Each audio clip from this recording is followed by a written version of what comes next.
Bismillahirrahmanirrahim. Alhamdulillahirabbil alamin. Wa bihi nasta'in ala umurid dunya waddin. Wassalatu wassalam ala asyrafil anbiya wal mursalin.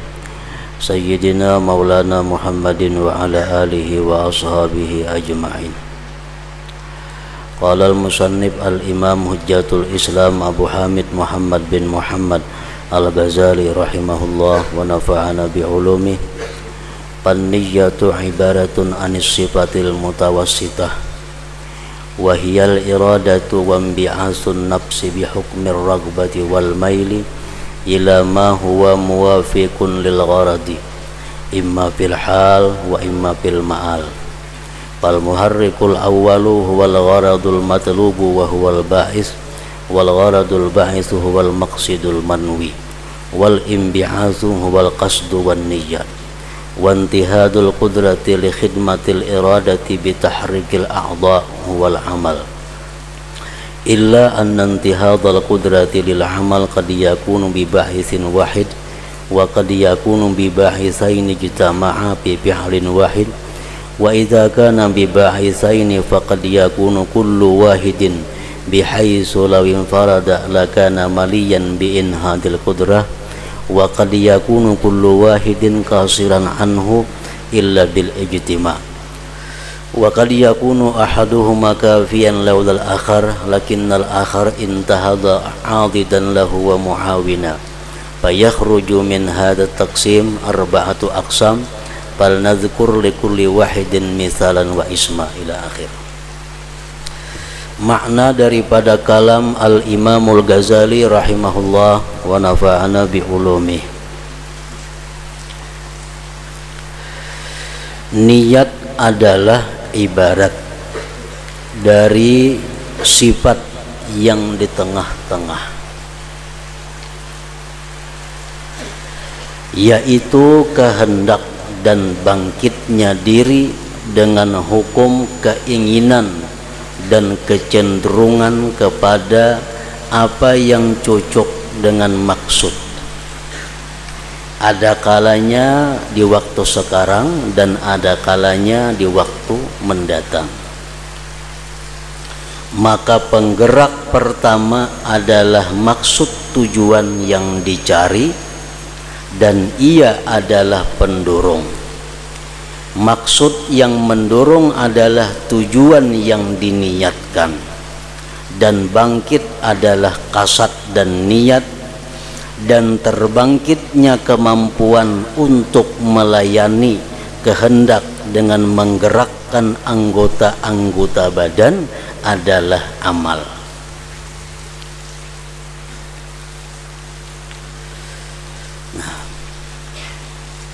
Jadi pahaman daripada apa yang dijelaskan oleh Imam Al-Ghazali tadi, beliau mengatakan bahwa niat itu andaknya di tengah-tengah. Niat sifat yang pertengahan antara dua sesuatu. Yang pertama adalah kehendak, maksud yang dicari. Dari kehendak atau maksud yang dicari itu lalu bangkit hati untuk memutuskan, mewujudkan apa yang dikehendaki tadi. Dari bangkitnya hati itu disebut niat atau kasat. Bangkitlah anggota tubuh untuk bergerak sebagai melayani dari apa yang diniatkan dan dikehendaki tadi. Nah, jadi niat itu andaknya adalah, niat itu ibarat dari sifat yang di tengah-tengah. Contohnya kita mulai rumah hendak sembahyang. Nah, mulai rumah hendak sembahyang itu ngarannya adalah iradah. Beluman lagi niat. Nah, mulai rumah hendak sembahyang.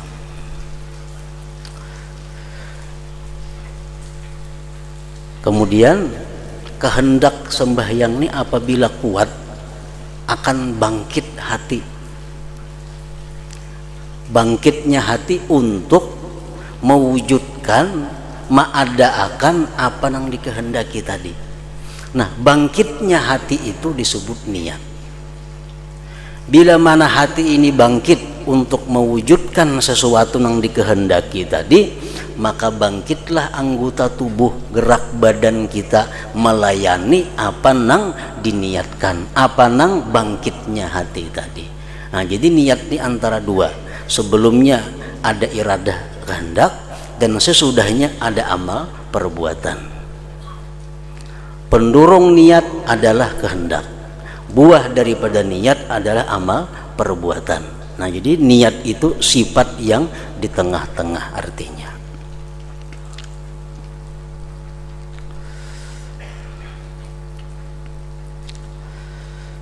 Maka penggerak pertama adalah maksud tujuan yang dicari, dan ia adalah pendorong. Maksud yang mendorong adalah tujuan yang diniatkan, dan bangkit adalah kasat dan niat. Dan terbangkitlah kemampuan untuk melayani kehendak dengan menggerakkan anggota-anggota badan adalah amal.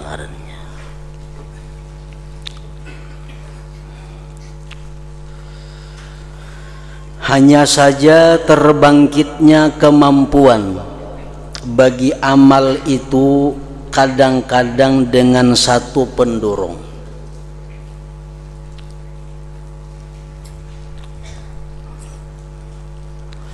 Hanya saja terbangkitnya kemampuan bagi amal, bagi bergeraknya anggota, bagi berjalannya batis, bergeraknya tangan, itu kadang-kadang dengan satu pendorong.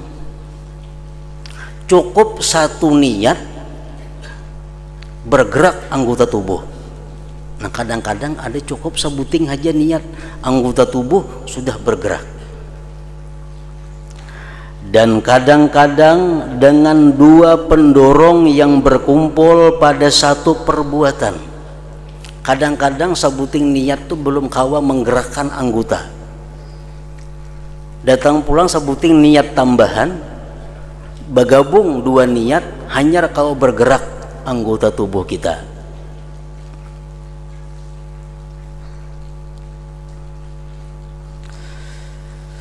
Dan apabila adalah dengan dua pendorong, maka kadang-kadang setiap satu pendorong, di mana jikalau sendirian niscaya ia lama membangkitkan kemampuan. Amun ada yang sebuting pendorong cuma lambat. Amun niat sebuting aja lambat bergerak awak. Tapi kalau dua niat lekas bergerak. Nah, ada juga jam itu. Dan kadang-kadang setiap satu pendorong kurang daripadanya kecuali dengan berkumpul. Yang ketiga, kalau sebuting aja pendorong inya kada bergerak sama sekali, kada kawa. Dua hanya kau bergerak. Nah, jadi tiga sudah nih. Pertama, anggota tubuh kita ini bisa bergerak, bisa beribadat hanya dengan satu niat. Ada yang kedua, anggota tubuh kita ini lambat bergerak kalau hanya sebuting niat. Bila niatnya dua, hanya segera. Ada yang ketiga, kalau sebuting aja kada kau bergerak, bila kada bergabung dua niat. Nah, yang ketiga. Dan kadang-kadang salah satunya itu cukup jikalau tidak ada yang lain, tetapi yang lain itu bangkit sebagai penguat dan penolong baginya. Ada juga orang yang mampu bergerak dengan satu niat. Cuma kalau ditambah niat nang sebuting, dia jadi bersemangat, dia jadi bergairah untuk bergerak. Nah, maka pembagian ini keluar 4 bagian. Maka hendaklah kami sebutkan bagi masing-masing contoh dan namanya.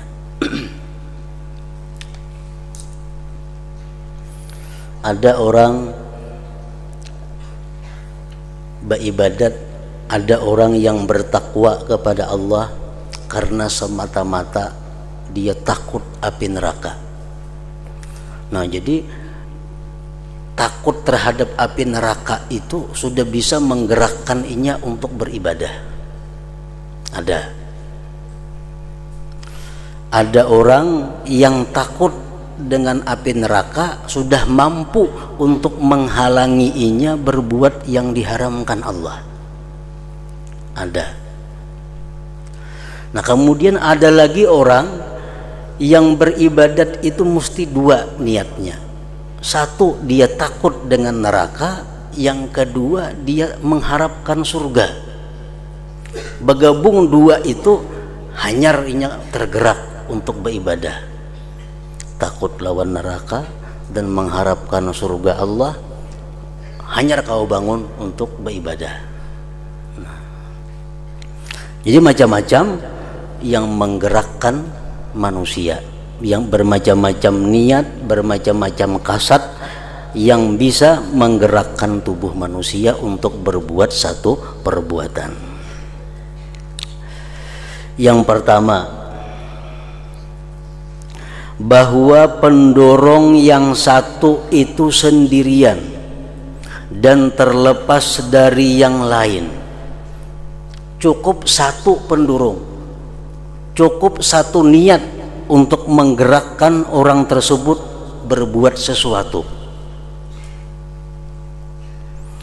Contohnya, sebagaimana manusia apabila diserang oleh binatang buas, maka manakala ia melihatnya, maka ia bangun dari tempatnya. Tidak ada yang menggelisahkannya selain lari dari binatang buas. Maka bahwasanya ia melihat binatang buas dan mengetahui bahwa binatang buas itu membahayakan, lalu terbangkitlah dirinya kepada lari dan berkeinginan pada lari tersebut. Maka kemampuan terbangkit dengan berbuat menurut kebangkitan tersebut, maka dikatakan niatnya adalah lari dari binatang buas. Tidak ada niat baginya dalam bangun untuk lainnya. Duduk kita seorangan, duduk, muncul harimau, datang kejutan harimau, otomatis kita buka, dan buka kita ini sebutin tujuannya lari dari binatang buas. Adalah buka itu lain tujuannya, mikirkan selajur bulik ke rumah kadada, mikirkan hendak mengambil apa kadada, mikirkan selajur apa kadada. Begitu melihat binatang buas, cap lari. Nah, ini ngarannya kita bergerak, kita meluncat semata-mata didorong oleh satu ketakutan kepada binatang buas. Nah, ini niat ini dinamakan khalisah, murni ngarannya. Ini murni. Murni ini meluncat semata-mata karena takut binatang buas. Ada tujuan lain. Dan amal dengan tuntutan khalisah, ikhlas tersebut dinamakan ikhlas dengan disandarkan dengan maksud yang mendorong. Maksudnya ia murni dari persekutuan dan pencampuran yang lain.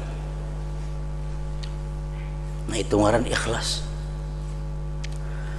Kita beribadah semata-mata untuk mencari keridaan Allah, sedikit pun kada ada yang lainnya. Kada ada pandang neraka, kada ada pandang surga, kada ada pandang manusia, kada ada pandang apa-apa. Kita bisa bergerak bangun ini untuk sembahyang 2 rakaat semata-mata untuk mencari keridaan Allah, yang lain tidak ada sama sekali. Macam kita lari dari binatang buas semata-mata karena takut binatang buas. Nah, itu ngarannya ikhlas. Itu ngaran murni, murni karena Allah.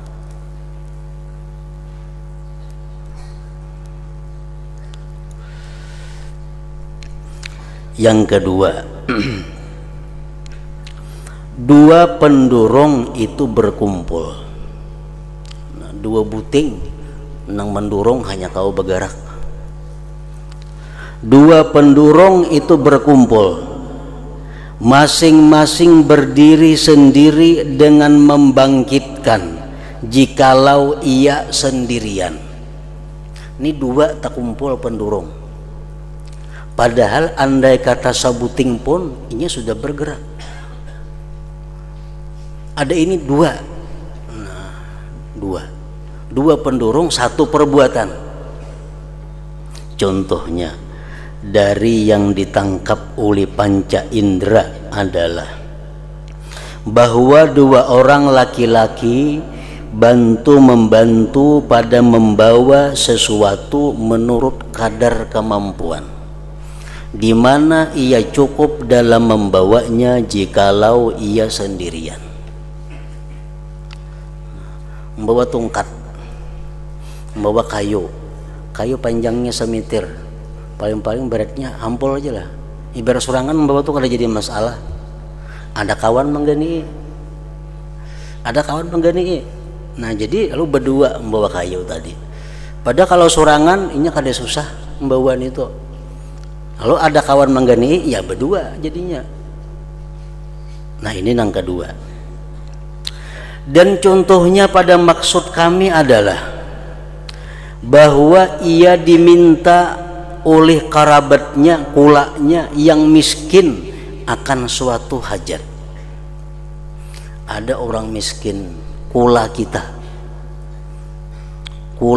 miskin, pakir mana keluarga datang kepada kita hendak meminta duit 10.000 rupiah.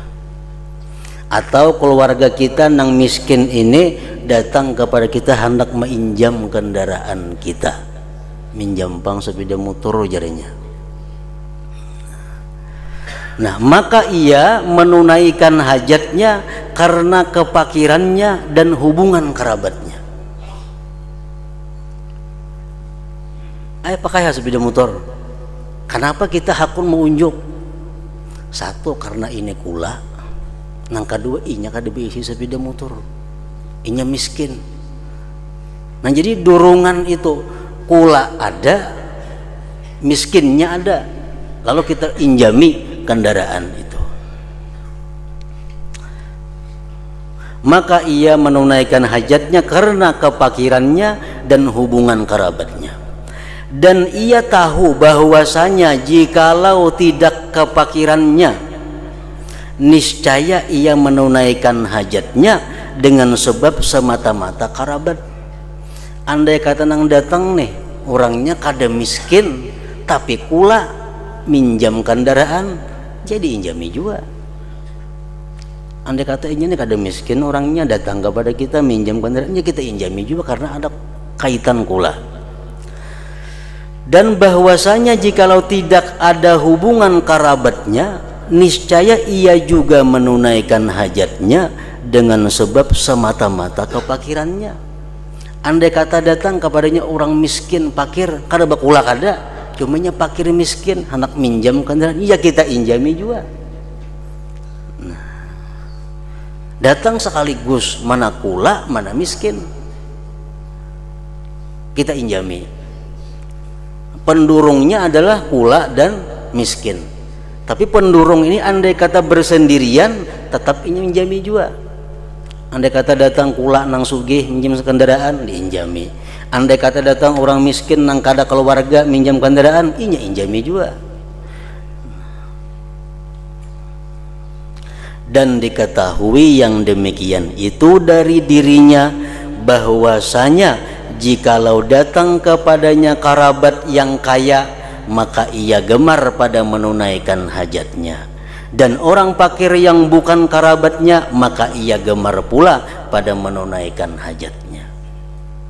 Andai kata datang kula nang kaya minjam, ya diinjami juga. Andai kata datang kada kula cuma miskin minjam, ya diinjami juga. Nah contohnya lagi, begitu pula orang yang diperintah oleh dokter meninggalkan makanan, jar dokter ikam isuk puasa, isuk ikam puasa jar dokter, dan masuk hari Arafah. Kebetulan isuk tuh pas hari Arafah. Jadi dokter ikam isuk puasa dari jam sekian sampai jam sekian. Kebetulan pas isuk hari Arafah, kan hari Arafah sunat puasa. Lalu ia berpuasa.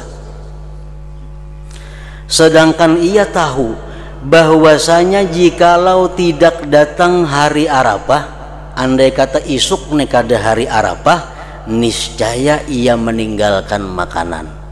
Niscaya ia puasa juga karena menjaga diri pemantan, karena dokter menyuruh. Dan jikalau tidak ada menjaga diri, niscaya ia meninggalkan makanan juga karena hari itu adalah hari Arafah. Orang itu sudah kebiasaan dari Arafah puasa, hari Arafah puasa, hari Arafah puasa. Kebetulan malamnya berubat, jadi dokter ikam isuk puasa. Pas hari Arafah,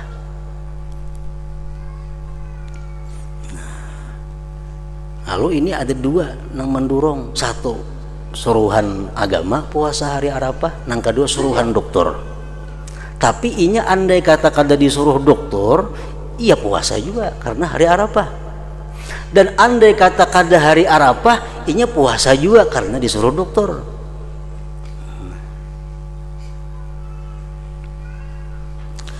Dan keduanya telah berkumpul semuanya. Lalu ia maju untuk berbuat, dan adalah pendurung yang kedua itu teman pendurung yang pertama, kawan aja. Maka hendaklah kami namakan bagian ini murafaqah lil bawais, menemani bagi semua pendurung ngarannya. Orang naik haji sambil berjualan, sambil membawa barang. Jadi inya ke Makkah ini tujuannya naik haji sekaligus membawa jualan. Andai kata kada musim haji, ini tetap tulak karena berjualan, mengantar barang ke Makkah. Berhubung musim haji, inya naik haji. Andai kata kada ada barang pun, inya naik haji juga karena itu musim haji. Nah ini masalahnya yang kedua macam itu. Nah kayak apa kayaknya hukumnya itu berpahala atau kada? Nah, jadi masalahnya itu. Maka hendaklah kami namakan bagian ini murafaqatun lil bawais ngarannya, menemani bagi semua pendurung. Kalau yang pertama tadi itu sudah jelas, itu ikhlas murni ngarannya. Ini semata-mata beribadah karena Allah, titik, karena yang lain. Seperti ini lari dari binatang buas, semata-mata menghindari binatang buas. Itu sudah jelas ikhlas ngarannya. Nah yang kedua ini itu ada masalah kayaknya. Yang ketiga, bahwa masing-masing tidak dapat berdiri sendiri. Masing-masing niat ini kadakawa menggerakkan anggota tubuh kita. Jikalau ia sendirian, kayu saling genalan, mensorangan jelas itu kadakawa mangangkat. Berdua tak angkat. Nah, ini beribadah. Kalau semata-mata karena Allah aja, maka ada tagarak sudah. Tapi ada karena yang lain, tagarak. Bahwa masing-masing tidak dapat berdiri sendiri jikalau ia sendirian. Tetapi berkumpulnya menjadi kuat untuk membangkitkan kemampuan. Jakanya ke orang aruh aja inya, kada takalanggar isan itu. Kada takalanggar, jaka orang aruh aja tujuannya, nah, kada takalanggar. Jakanya kada ada orang aruh, kada kalanggar juga. Tapi berhubung orang aruh ada, pas waktunya sembahyang Isya lalu jadi kalanggar itu dengan dua durungan, dengan dua pendurung.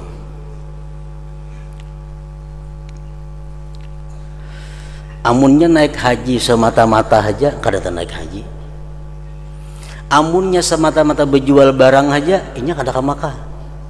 Nah durungan bahaji hendak bahujung hendak bergabung lalu berangkat haji, nah berdua pendurungnya. Contohnya dalam hal yang ditangkap oleh panca indera adalah bahwa dua orang yang lemah bantu membantu pada membawa apa yang tidak dapat sendirian membawanya. Itu contohnya. Contohnya pada maksud kami bahwa ia dituju didatangi oleh keluarganya yang kaya, lalu ia meminta dirham. Datang orang sugih, anak kemanakan atau Marina sugih datang minta duit, maka ia tidak memberinya. Kada diberinya karena sugih. Dan ia dituju didatangi oleh orang lain yang fakir.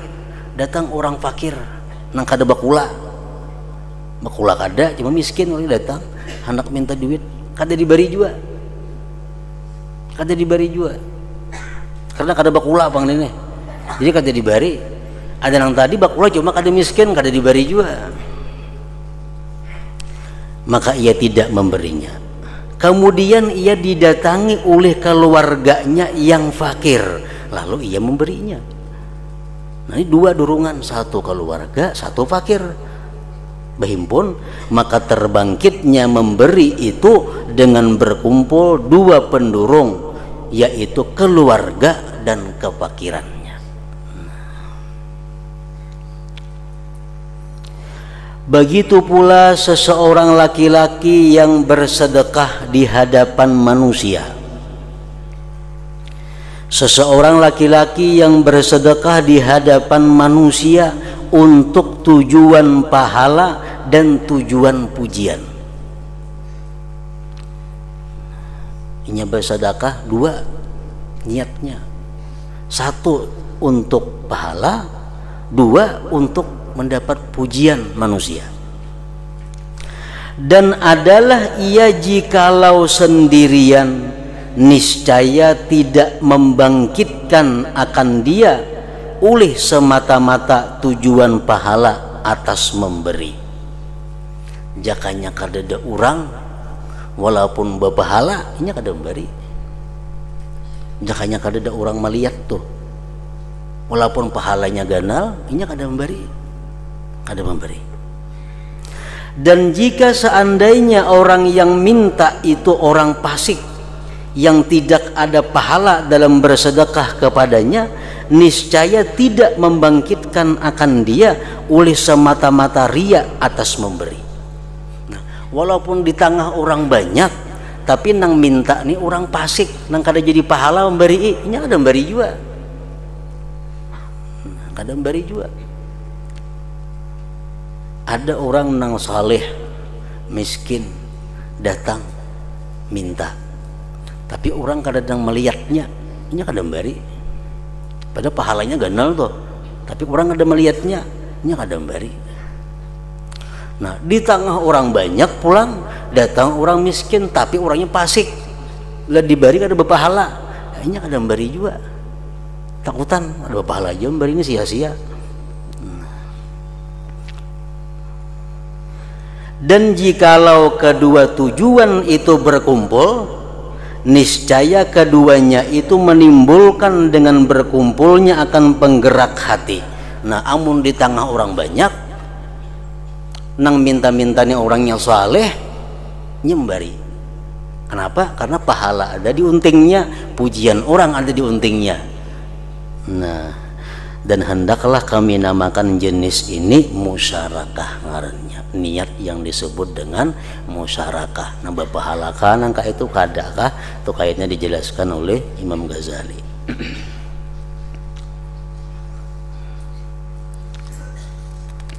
Yang keempat,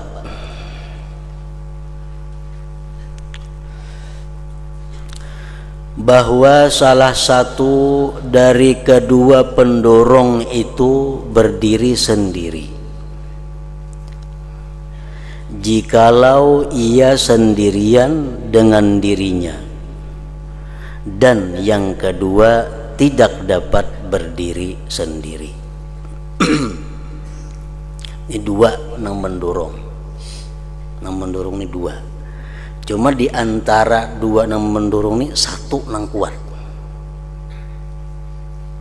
Nang sabuting pendorongnya kada kuat.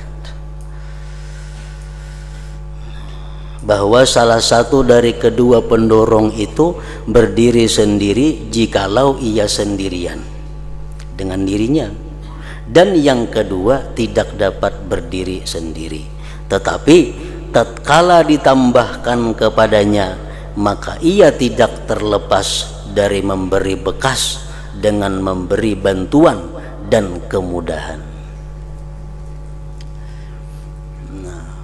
Orang ini beribadah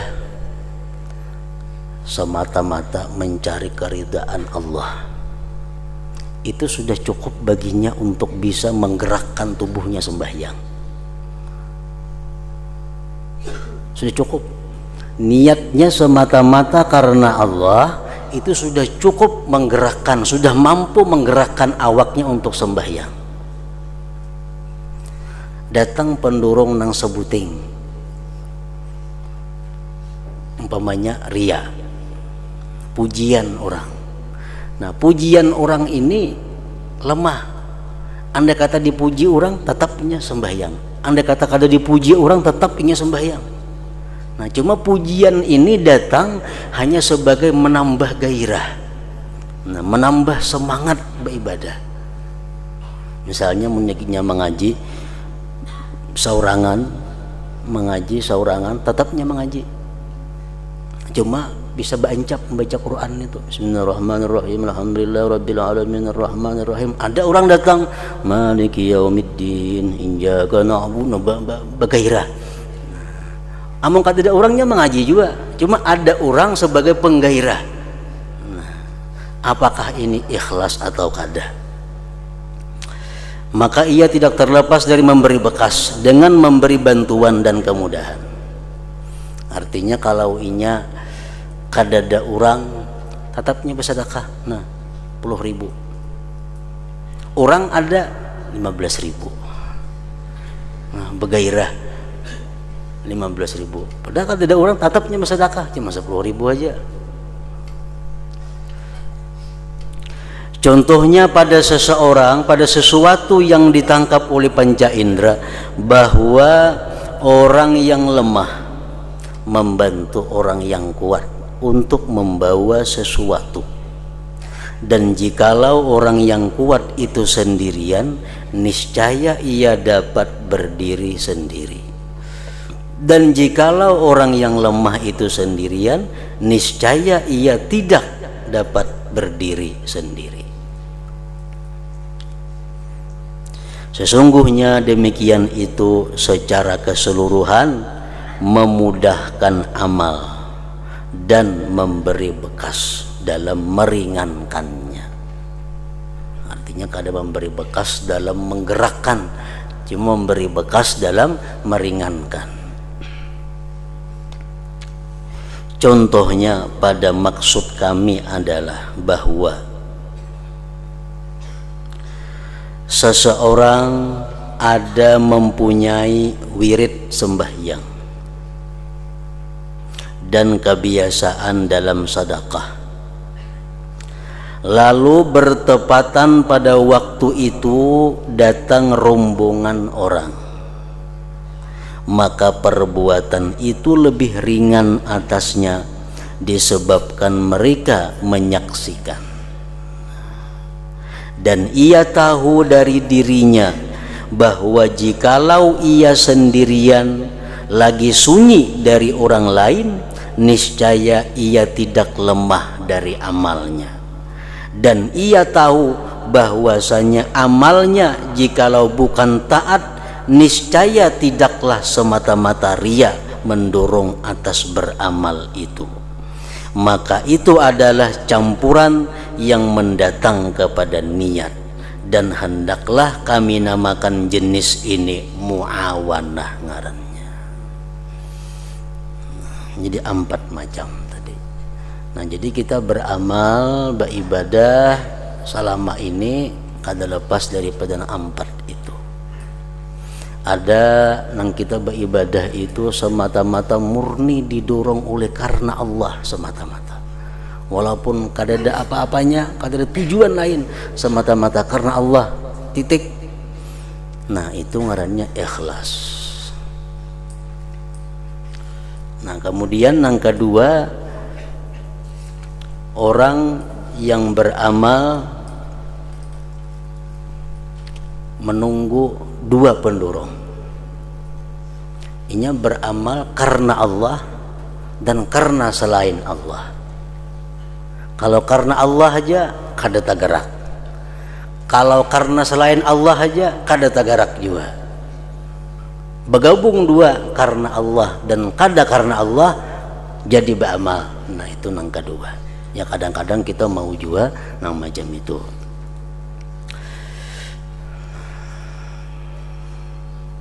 Nang ketiga,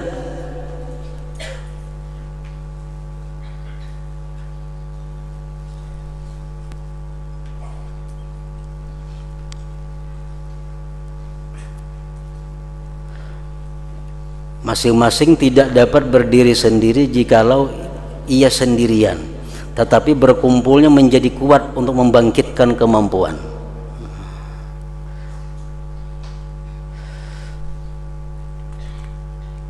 Yang keempat, bahwa yang riya itu, yang bukan karena Allah itu, hanya sebagai meringankan atau menggairahkan yang karena Allah.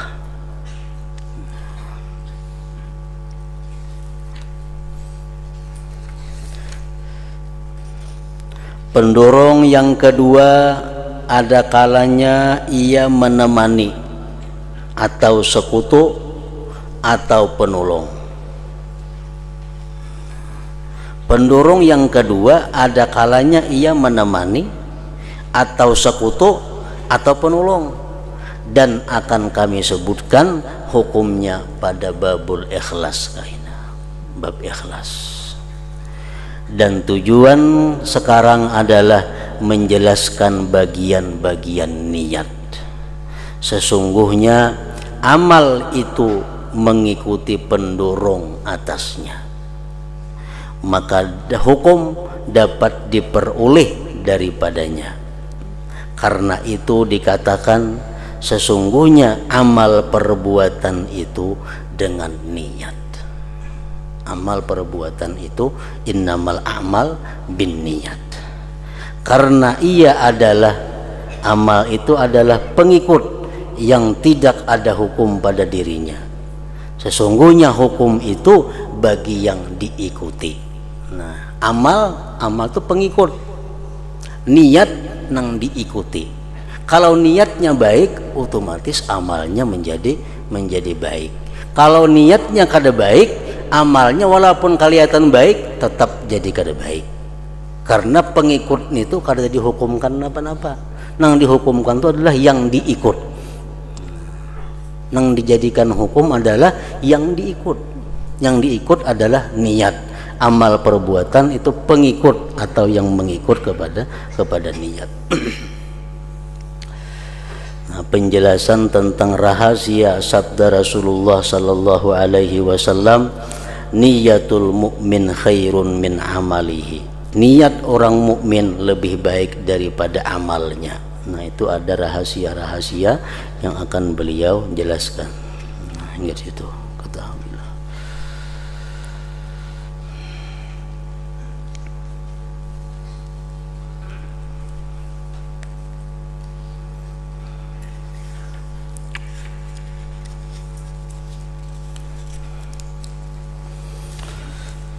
Afdalul dzikri fa'alam annahu la